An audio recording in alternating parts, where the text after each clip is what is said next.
안녕하세요, 요까입니다. 제 호주에서의 첫 번째 집인 이 집을 떠나게 되었습니다. 약 12년 정도 된 것 같습니다. 제가 여기 포인트 쿡에 온 게 2010년 정도 되는데요. 그전에는 멜번 동쪽에 있는 버우드라는 곳에서 살았었고요.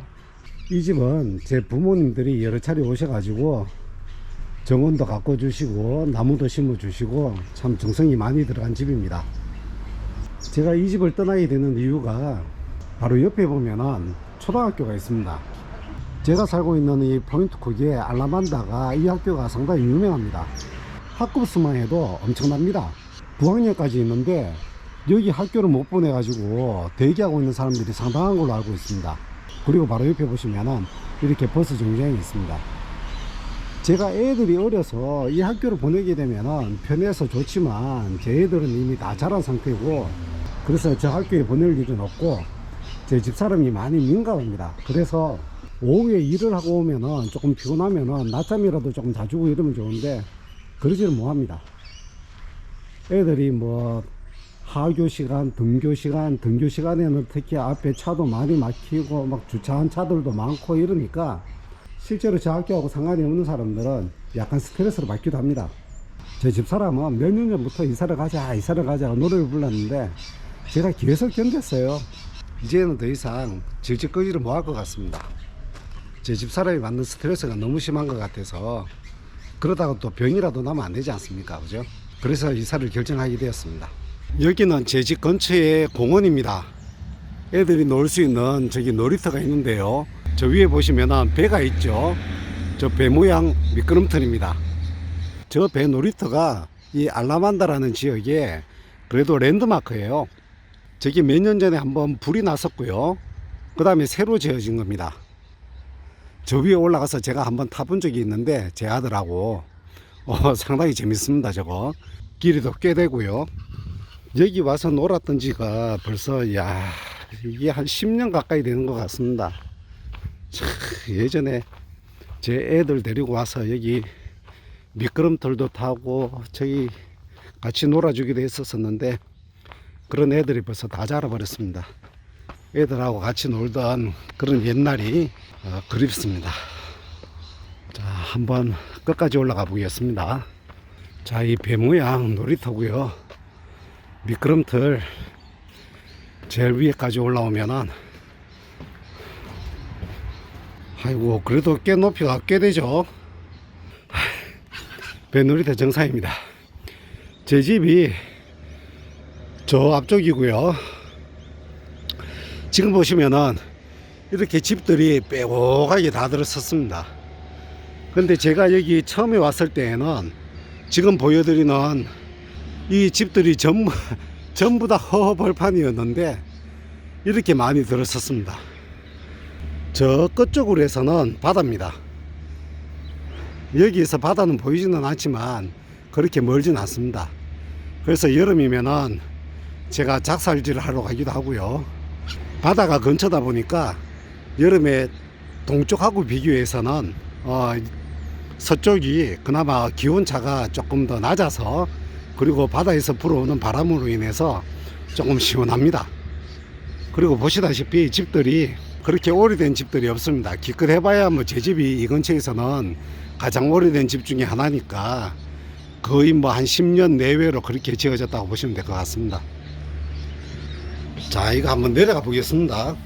아이고 이거 탈 수 있겠나 이거. 아이고 내 참 별걸 다 해보네. 자, 한번 타보겠습니다.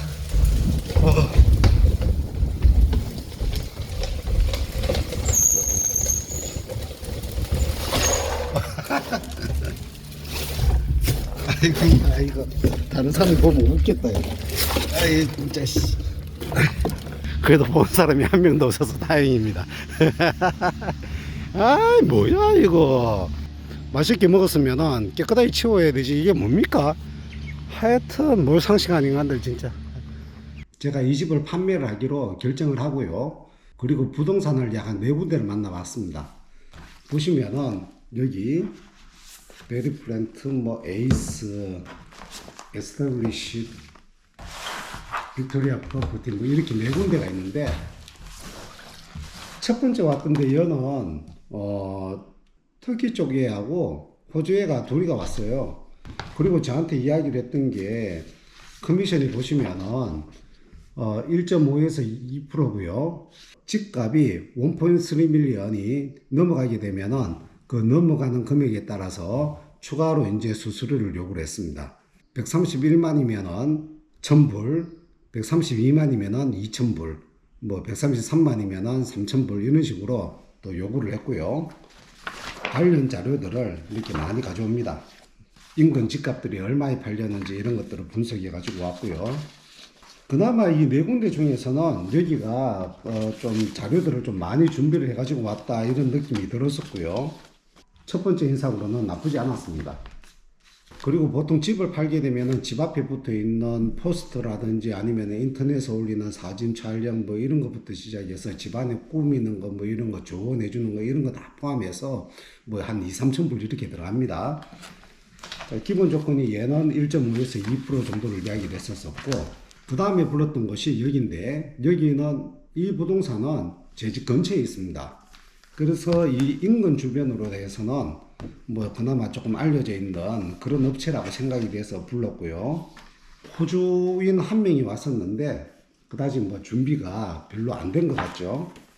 부동산이 오면은 저희 집을 기준으로 해서 얘가 얼마 정도에 팔릴 거라는 예상을 저희들한테 이야기를 해줍니다. 이 친구 같은 경우에는 한 1.2에서 뭐 1.3 뭐 이렇게 이야기를 했고요. 이 친구도 수수료는 1.5에서 2% 이렇게 이야기를 했고요.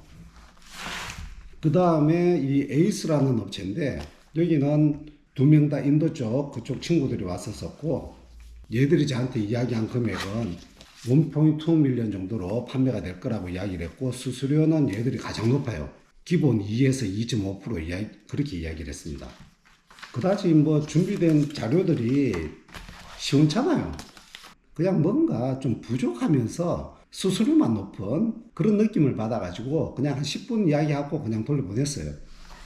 자, 마지막에 이제 제가 여기 이 업체를 선정을 하게 되었는데, 이 업체에서 왔는 직원들은 한 명은 타이완 친구고 한 명은 중국 친구예요.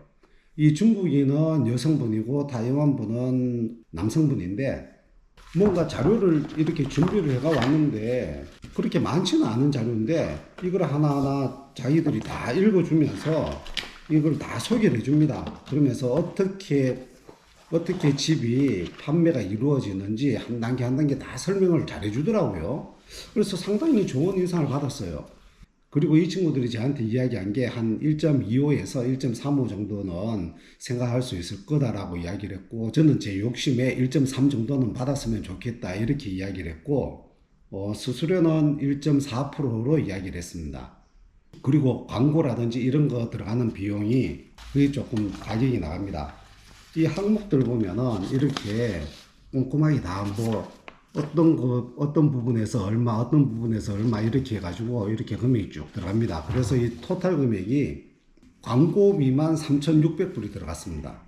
이 3,600불 안에는 일반 그냥 판매가 아니고 경매로 진행을 하기로 했는데, 이 경매를 봐주는 사람이 그래도 이 업체에서 좀 신경 쓰는 게 느껴지는 게, 줄리아 길라드라고 아시잖아요.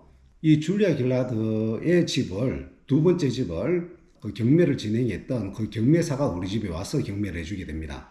그래도 아무래도 조금 더 경험이 있고 뭐 능력이 있으니까 조금 더 좋은 가격에 팔리지 않을까 이렇게 예상을 해봅니다. 그렇게 기대를 해봅니다. 그래도 이 업체 같은 경우에는 신경을 쓰는 게 좀 많이 느껴져요. 아니, 부동산 업체가 저한테 내가 뭘 도와줄까 막 자꾸 뭔가를 자꾸 도와주려고 그래요. 그렇다고 뭐 추가적인 돈을 벌려고 그런 게 아니라 정말 진심으로 도와주려고 하는 그런 느낌을 상당히 많이 받았습니다. 그런 첫 만남부터의 뭔가 상호 간의 신뢰도 이 사람한테 맡겨놓으면은 일을 정말 잘할 것 같은 그런 느낌을 받은 부동산이에요. 그래서 제가 보통 웬만하면은 뭐 첫 만남이 있고 보내고 난 다음에 집에서 뭐 가족하고 좀 상의를 해보고 막 이렇게 결정할 건데, 제 집사람도 바로 옆에 있었거든요. 그 앞에 둘이서 이제 부동산 직원 앉아 있었었고 이야기를 막 주고받다 보니까 정말 신뢰가 많이 가는 거예요. 그래서 제 집사람한테 물어봤습니다. 나는 이 부동산 업체하고 정말 마음에 들어서 진행하고 싶고 당신은 어떻게 생각해? 그러니까 제 집사람도 상당히 좋아하더라고요. 그래 그러면은 뭐 두 번 만날 필요 없잖아요. 바로 계약하자고. 그래 바로 계약을 해버렸습니다. 그날. 아무튼 좋은 결과로 좋은 가격에 팔렸으면 좋겠습니다. 자 그렇게 해서 이 업체랑 선정을 했고 그리고 엊그제 저녁에 저녁 한 4시 반쯤에 제 집이 사진 촬영을 다 했어요. 그리고 오늘 저녁쯤에 아마 사진이 올라갈 겁니다. 그리고 이번 주 토요일부터 집 사고자 하는 사람들, 그 관심자들이 우리 집에 와서 보는 인스펙션이 이루어집니다. 경매는 다음 달 초쯤에 이루어질 거고요. 다음 달 초에 이루어지는데 앞으로 약 한 3주 반 정도가 시간이 있고 그 사이에 목요일, 토요일 이렇게 해서 일주일에 2번 집 인스펙션을 하게 됩니다. 그래서 약 한 7번 정도 인스펙션을 하고 토요일 날 경매하기 바로 전에 한 30분 동안 또 인스펙션을 해주고 그리고 이제 경매를 진행을 하게 됩니다. 그리고 이제 이 정든 집을 저는 새로운 사람한테 판매를 하게 되면은 저는 또 새로운 집을 찾아봐야 되는 그런 입장입니다. 저는 뭐 여기 포인트쿡이 일단은 뭐 마음에 드는 지역이니까 굳이 다른 지역으로 뭐 이사를 가거나 그럴 생각은 현재는 없고요. 가급적이면은 이 근처로 해서 요거보다는 제가 지금 살고 있는 이 집보다는 약간 작은 집이라든지 사실 제 집이 땅이 조금 사이즈가 있습니다. 한 560스퀘어 이렇게 되는데 요거보다 조금 작은 뭐 한 400대 정도라든지 뭐 2층 집이면 좋겠고 저는 중요한 게 일단은 우리는 카펫보다는 마루를 선호하니까 그런 집을 위주로 해서 좀 찾아볼 것 같고요.